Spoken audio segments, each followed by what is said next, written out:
कटिहार में एनडीए नेताओं ने मनरेगा की जगह लाए गए विकसित भारत जी राम जी विधेयक 2025 को ग्रामीण भारत के लिए ऐतिहासिक कदम बताया। प्रेस वार्ता का नेतृत्व बिहार के पूर्व उप मुख्यमंत्री सह सदर विधायक तारकिशोर प्रसाद ने किया।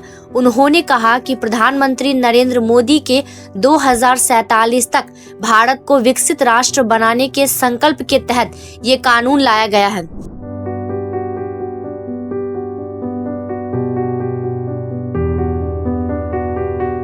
मनरेगा के 100 दिनों के रोजगार की जगह अब 125 दिनों की कानूनी रोजगार गारंटी मिलेगी, जिससे ग्रामीणों की आय और जीवन स्तर बेहतर होगी। तारकिशोर प्रसाद ने विपक्ष पर विकास कार्यों का विरोध करने का आरोप लगाया। मोटे तौर पर भारत के यशस्वी प्रधानमंत्री श्री नरेंद्र मोदी जी ने 2047 तक एक विकसित भारत का संकल्प लिया है और अलग अलग कार्यक्रमों के द्वारा और अपने योजनाओं के द्वारा 2047 तक कैसे इस संकल्प को सिद्धि तक पहुंचाए, इसके लिए कई कार्य योजनाएं अलग अलग मंत्रालयों से और आत्मनिर्भर भारत और कई चीजें एक साथ देश उस यात्रा की ओर निकल चुका है। और उसी आलोक में माननीय प्रधानमंत्री जी ने जो पहले मनरेगा के नाम से 100 दिनों की गारंटी श्रम के मामले में और दी जाती है, उसको उन्होंने एक नए स्वरूप में, तो कई हमारी पूरी योजनाएं हैं, जैसे राष्ट्रीय ग्रामीण रोजगार कार्यक्रम, ग्रामीण भूमिहीन रोजगार गारंटी कार्यक्रम, जवाहर रोजगार योजना और अंत में फिर संपूर्ण ग्रामीण रोजगार योजना में सबको समाहित किया गया। तो चीजें अलग अलग परिप्रेक्ष्य में और अलग अलग कालखंड में वो बदलती चली गई और मनरेगा को एक नए स्वरूप में, खास करके विकसित भारत गारंटी फॉर रोजगार एवं आजीविका मिशन, उसी का एक संक्षिप्त शब्द जी राम जी है। इसमें इस नाम के कारण भी अभी माननीय पूर्व अध्यक्ष जी ने आपको बताया कि जो हमारे विपक्ष के साथी हैं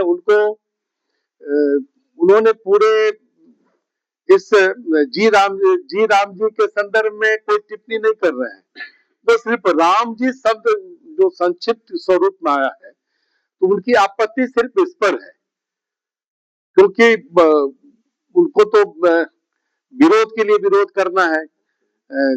कार्यक्रम कैसे आम लोगों तक हमारी बेहतर ढंग से पहुंच रही है, उसी परिप्रेक्ष्य में यह कार्यक्रम भी पहुंचेगी और इसके कई अलग अलग आयाम हैं। जैसे 100 दिनों की जो गारंटी थी उसको 125 दिनों में बढ़ाया गया है। और दूसरी बात क्या है कि हमारे यहाँ अधिकांश लोग एग्रीकल्चर श्रमिक है, मतलब कृषि श्रमिक के रूप में भी देश में अधिकांश हमारे श्रमिक काम करते हैं, तो 60 दिनों के लिए उसको अलग रखा गया है।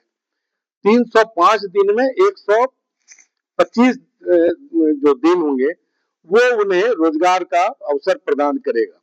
वहीं जदयू नेता दुलाल चंद्र गोस्वामी ने इसे देश के विकास में मील का पत्थर बताया। विधेयक के तहत 15 दिनों में मजदूरी भुगतान, जल संरक्षण, ग्रामीण ढांचा और आजीविका से जुड़े कार्यों पर विशेष फोकस रहेगा। विकसित भारत जी राम जी का जो विधेयक है वो पारित हुआ है और कानून का स्वरूप ले चुका है। योजना जो गांव से, गरीबों से, मजदूरों से या देश हित से जुड़ा हुआ हो, उनका विरोध करे, यही एकमात्र विपक्ष का काम रह गया है। अभी विपक्ष कह रहा है कि महात्मा गांधी जी का अपमान हो रहा है। इसके पहले नरेगा नाम था, तो नेहरू जी का अपमान करके आप महात्मा गांधी जी को लाए। नरेगा से पहले जवाहर रोजगार योजना नाम था, तो जवाहर जी का नाम का भी आपने अपमान करने का काम किया है। ऐसा कुछ है नहीं। सारे बिंदु को आदरणीय तारकिशोर जी रखेंगे, दुलाल जी आ रहे हैं वो भी रखेंगे। हम दो बात बताना चाहते हैं, आप लोग स्वयं प्रबुद्ध लोग हैं, कि पहले 100 दिनों की गारंटी ये जो मनरेगा योजना था उसके तहत था। अब 125 दिन, जिसको हम लोग कहते हैं 125 रुपया तो 125 से शुभ होता है। 125 दिनों की गारंटी इस नए विकसित जी राम जी बिल के तहत लोगों को मिलने जा रहा है। इससे भी बड़ी बात, इतने दिनों से जो योजना चल रही है, इसकी जो समीक्षा हुई है, जिसको कहा गया कि 100 दिन की गारंटी है, वह मात्र 51% ही वो गारंटी पूर्ण हुआ। 51% दिन, 51 दिन, 100 में लोगों को औसतन 51 दिन ही काम मिल पाया। अब हमारी सरकार ने कह दिया है, एनडीए की केंद्र सरकार ने, कि 365 दिन में 125 दिन की गारंटी है। जो मूल विरोध है, वो मूल विरोध यह है कि जो देश की आत्मा है, उस आत्मा से हम अनुप्राणित नहीं हो। एक समय सुबह जब हम उठते थे, अभी बहुत सारे लोग सुप्रभात बोलते हैं, अनेकों लोग का आता है सुप्रभात, और पहले हम लोग राम राम जी बोला करते थे। विपक्ष का विरोध सिर्फ इसलिए है कि इस बिल का जो शॉर्ट फॉर्म, संक्षिप्त फॉर्म आता है, उसका नाम है जी राम जी। नरेंद्र मोदी जी ने एक सपना देखा है, विकसित भारत का संकल्प हम 2047 में पूरा करने जा रहे हैं। विकसित भारत का संकल्प तभी पूरा हो सकता है जब हमारा गांव विकसित है। इस गांव को विकसित करने के लिए इस बिल में कुछ परिवर्तन करके एक नया बिल लाया गया है, और इसका संक्षिप्त फॉर्म है जो देश की आत्मा के साथ जुड़ा हुआ है। आपने जवाहर के नाम को हटाया, आपने नेहरू के नाम को हटाया, आपने महात्मा के नाम को हटाया, तो कहा नहीं जवाहर से बड़ा या नेहरू से बड़ा महात्मा है। तो भाई, महात्मा से बड़ा राम जी है। अगर इसका संक्षिप्त फॉर्म आ रहा है तो ये कहिए विकसित भारत जी राम जी, मतलब अवश्य होगा। 2047 में इस बिल के तहत विकसित भारत का सपना साकार होगा। इसलिए इस बिल का हम लोग समर्थन ही नहीं करते हैं, और समर्थन क्या करते हैं, तो कानून बन चुका है। इस बिल पे जो विपक्ष जो प्रलाप कर रहा है, उसका एकमात्र है कि देश की आत्मा को से आम जनता जुड़ न सके।